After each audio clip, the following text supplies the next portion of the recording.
সেই যে প্রশ্নবাসের সিন্ডিকেট ছিল, নিয়োগ বাণিজ্যের সিন্ডিকেট ছিল, যারা কোটি কোটি টাকার বিনিময়ে এই প্রশ্নবাস আর নিয়োগ বাণিজ্যের সিন্ডিকেট গড়ে তুলেছিল, সেই সিন্ডিকেট এখনো বিরাজমান রয়েছে।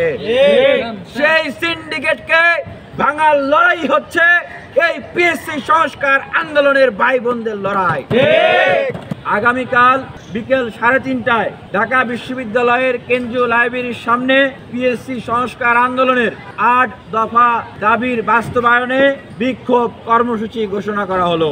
আমরা একইভাবে বাংলাদেশের সকল বিশ্ববিদ্যালয়, কলেজ এবং প্রকৌশল বিশ্ববিদ্যালয়ের শিক্ষার্থী বন্ধুদের প্রতি আমরা আহ্বান জানাচ্ছি, আপনারা আপনাদের নিজ নিজ শিক্ষা প্রতিষ্ঠানে পিএসসি সংস্কার আন্দোলনের শিক্ষার্থীদের এই প্রাণের ন্যায্য এবং যৌক্তিক দাবির 8 দফা বাস্তবায়নে কর্মসূচি পালন করবেন।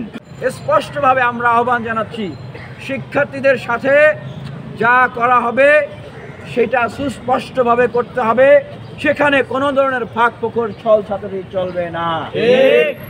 আমাদের প্রত্যাশা ছিল যেই লাইব্রেরি, যেই রিডিং রুমের শিক্ষার্থীদের এই আন্দোলনের ভিতর দিয়ে এত বৃহৎ একটি গণ অভ্যুত্থান হয়ে গেল, যেই কোটা সংস্কার আন্দোলনের ভিতর দিয়ে অভ্যুত্থান পরবর্তী দেশে এখন রাষ্ট্র সংস্কারের আলোচনা চলছে। আমাদের প্রত্যাশা ছিল বিসিএসটাকে স্বচ্ছ করা, বিসিএসের ভেরিফিকেশনটাকে নিউট্রাল করা, দলীয় প্রভাব মুক্ত করা, বিসিএসের জায়গাগুলোকে সংস্কার করা। এই কাজগুলো অটোমেটিক্যালি হয়ে যাবে। কিন্তু অত্যন্ত দুঃখ ভারাক্রান্ত মন নিয়ে বলতে হচ্ছে, 7-8 মাস পার হয়ে গেলেও আমরা সরকারের জায়গা থেকে আন্তরিকভাবে আমরা কোনো ধরনের সক্রিয় কার্যক্রম দেখতে পাচ্ছি না। এজন্যই এই শিক্ষার্থী বন্ধুদেরকে আমাদেরকে আজকে পড়ার টেবিল ছেড়ে আমাদেরকে রাজপথে নামতে বাধ্য করা হচ্ছে। আমরা রাজপথে নামতে চাই না, আমরা পড়ার টেবিলে থাকতে চাই।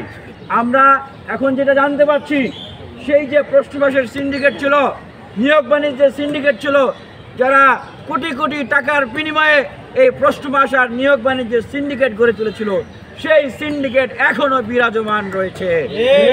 সেই সিন্ডিকেটকে ভাঙার লড়াই হচ্ছে এই পিএসসি সংস্কার আন্দোলনের ভাই বোনদের লড়াই।